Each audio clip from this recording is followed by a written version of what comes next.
شكرا جزيلا سعادة الوزيرة، أنا سعيد جدا بمقابلتك وسعيد جدا بوجود رئيس مجلس الوزراء وسعادة نائب رئيس مجلس الوزراء. اليوم تتويج للعلاقات الثنائية التي ومذكرات التفاهم اللي وقعناها العام الماضي كما أشرتي في حديثك، وكذلك متابعة حثيثة للمواضيع المهمة. احنا سعداء جدا أن تكون موانئ قطر إحدى الموانئ ومن أهم الموانئ التي نستثمر فيها، وهي ميناء هوبيو. هذا الميناء إيمانا منا وكذلك دعم لاستقرار الصومال، وإيمانا منا بالمستقبل الزاهر لهذه الموانئ وموقعها الاستراتيجي. سعداء جدا أن تكون شراكة ثنائية بيننا كحكومتين، وإن شاء الله التكنولوجيا المستخدمة في هذه الموانئ راح تكون من أعلى التكنولوجيا المستخدمة في هذا المجال في العالم. وإن شاء الله يبدأ الاستثمار المباشر من الآن. سعداء جدا أن نكون متواجدين بإعلان هذا الاستثمار المهم للدولتين.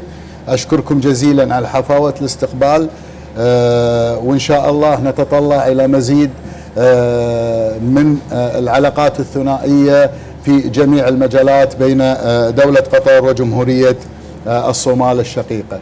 أشكركم جزيل الشكر. waxaa lagu dhawaaqay in si degdeg loo bilaabi doono dhismaha dekada Hobyo. Dekada Hobyo dhismaheeda wuxuu noqon doonaa mid casri ah oo runtii la jaan qaadi karta dunida kale. Dekadu waxay noqon doontaa ama ay yeelanaysaa kaabayaal kale oo horumarin oo ka shaqeynaya ama looga faa'iideysanayo dhinaca horumarinta ama kobaca dhaqaalaha oo runtii isku xiri doonta wadamada geeska Afrika ee dariska nahay, oo runtii muhiimadaasina ay runtii Soomaaliya ay runtii ka faa'iideysan karto dhinaca shaqo abuurka.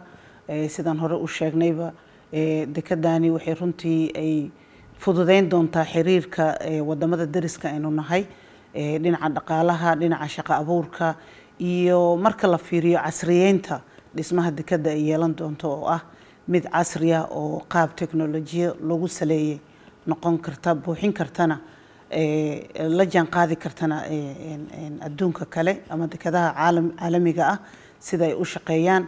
Marka runtii waxaan rajeynaynaa dekada Hobyo marka la dhiso inay noqoto mid buuxin karta kaalimaha dekadaha kale adduunka dhinaca dhaqaale soo saarka iyo kobaca dhaqaalaha adduunka oo dhan.